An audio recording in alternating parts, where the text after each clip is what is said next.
My name is Radka Šustrová. I'm a social historian working at the University of Vienna, and I'm researching my new project on workers' agency and social justice in the age of authoritarianism from 1930s to 1980s in Austria and Czechoslovakia.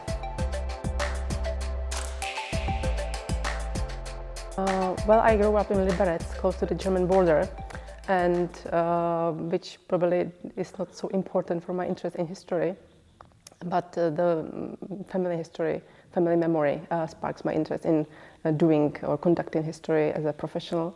It means that my great-grandfather was executed during the Nazi occupation, and I kept like a cardboard luggage he made in the prison, and that was full of various documents, letters and correspondence between family and occupational institutions and administration. So I was really fascinated about this communication and what is happening during the war. So that was like the milestone in my thinking about learning and researching history.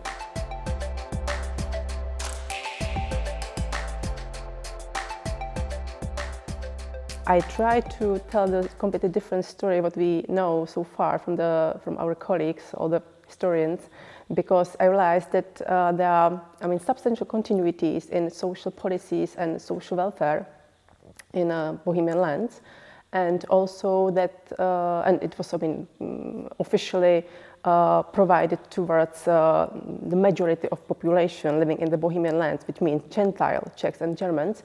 So the majority non-Jewish, non-Roma population received benefits and support from the protectorate. And also these organizational things, how this welfare was organized, was along the ethnic lines, which means that it was very much communicated in very nationalistic language. I claim that there was suggested that in this dissertation that this social welfare was very much straightened through very national language, national rhetoric, and it also went into the direction to straightening national Czech nationalism during the Nazi occupation.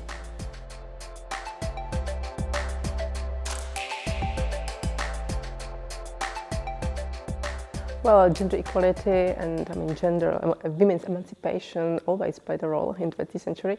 But I would suggest that it's not like a state of affairs. It's a process establishing gender equality. We can see during the 20th century that there are a lot of policies, pro-emancipation policies, but which are established from above.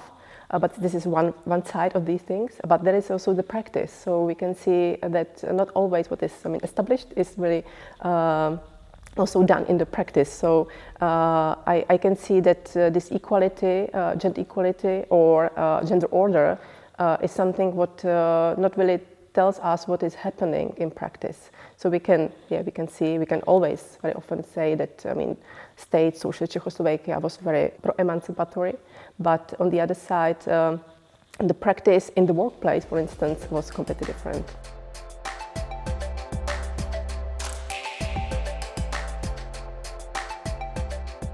I think the biggest difference between democratic and authoritarian, totalitarian regimes are that authoritarian regimes trying to apply like a criteria who can receive those benefits, including equality in the workplace, but also benefits like social benefits.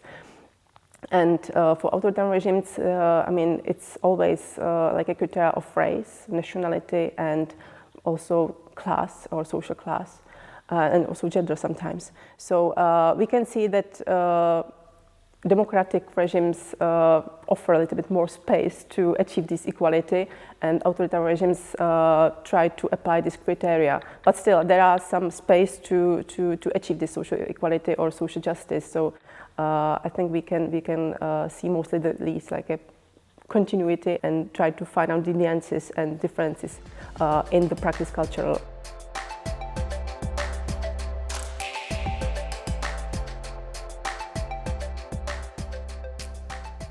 Simply say I go to the archive and I try to find out the stories about the people, how they try to achieve what they thought was social justice.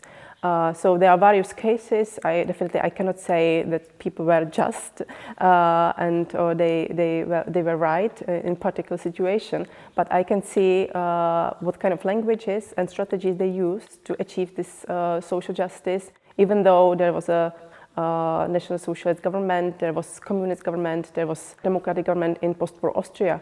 So there are various situations, and I see this connection between people's behavior or initiatives and general rules that were established from above, from the government.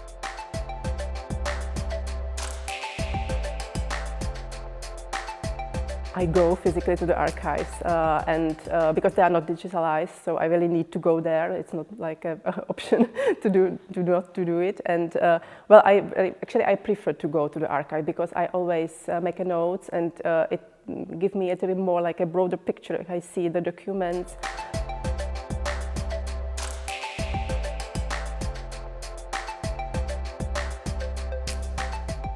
The core of the research is still related to Habsburg monarchy. There is very much focus on Ständestaat, this very Austrian fascist state in the 1930s. But there is a quite difficult times, National Socialism and post-war Austria.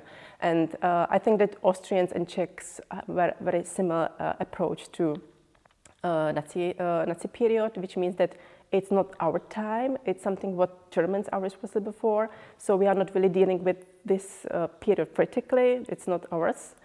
And post-war Austrian Republic, I think it's not the point of the research. I think, if you have a look into in the libraries, there is some books about that, but it's not really substantial. And I was really stuck how much research is on welfare state and quite crucial issues related to the post-war Austrian Republic.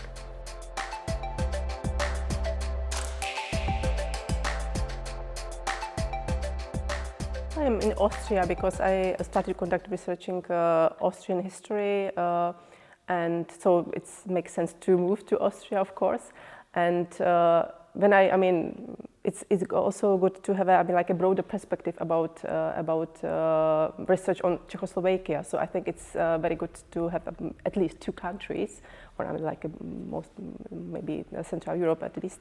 I have to say that Austria or Vienna, generally, it's an amazing place to live, definitely, because you have a lot of big support for families with children. You have a lot of nice cultural places, concerts, and everything.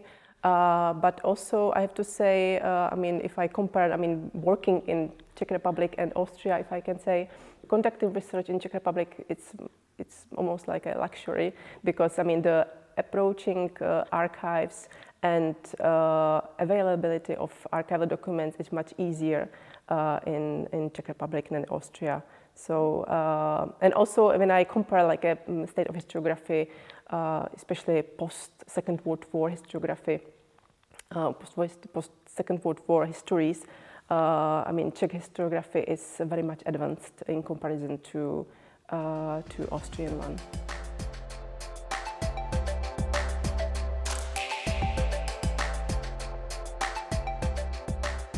I think there is a definitely difference between the UK and continental Europe, and I have had the privilege to work at the Cambridge University. So I think it's quite a special place next to the Oxford, for instance.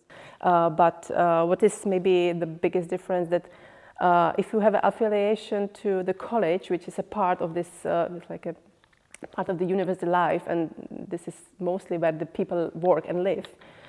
You can meet scientists from various fields at the same table, and you can talk about various things.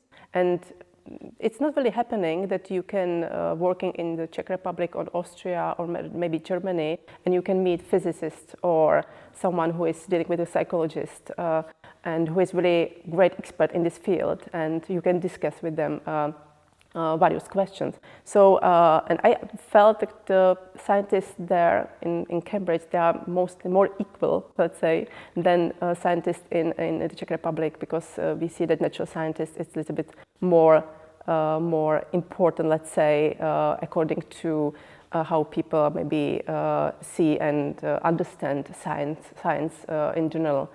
So yeah, I think that's a quite big difference.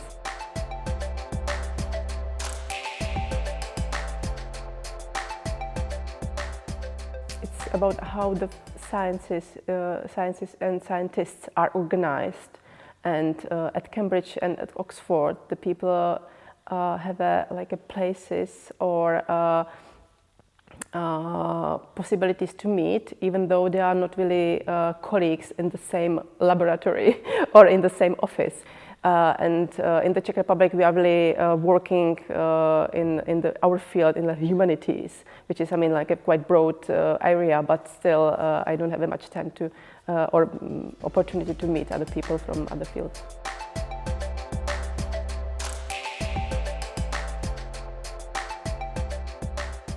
They have a lot in common, and there are, I mean, Academy of Sciences in both countries, which is quite very old-fashioned institution.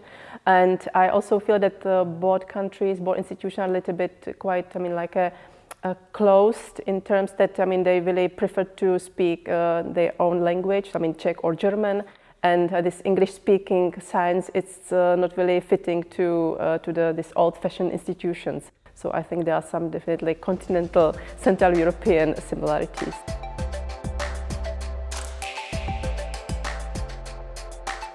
Well, I used German at the university. At our RedSet, like a research center, it's English-speaking center, so we can speak English.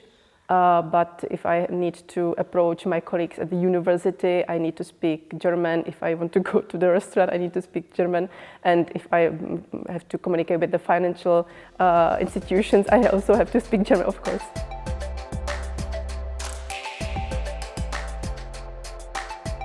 I started my current research when I moved to Vienna, so it's almost 2 years ago. And my plan is to think about this project more broadly, and research on workplace justice, social justice in the workplace, make a little bit more European and comparative.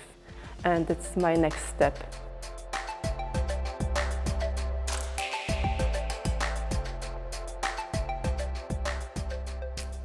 I think to stay focused. My experience with my students in Prague and also in Cambridge, because I got some students also in Cambridge, was that they are not really focused on what they need to do, and there are so many things you can enjoy in life. And if you really focus on your research and you have a research question you want to follow, I think that's the way to go. And I think that's passion. I think you have to be really enjoying what you are doing. So you have to like and love the research and your research topic, of course.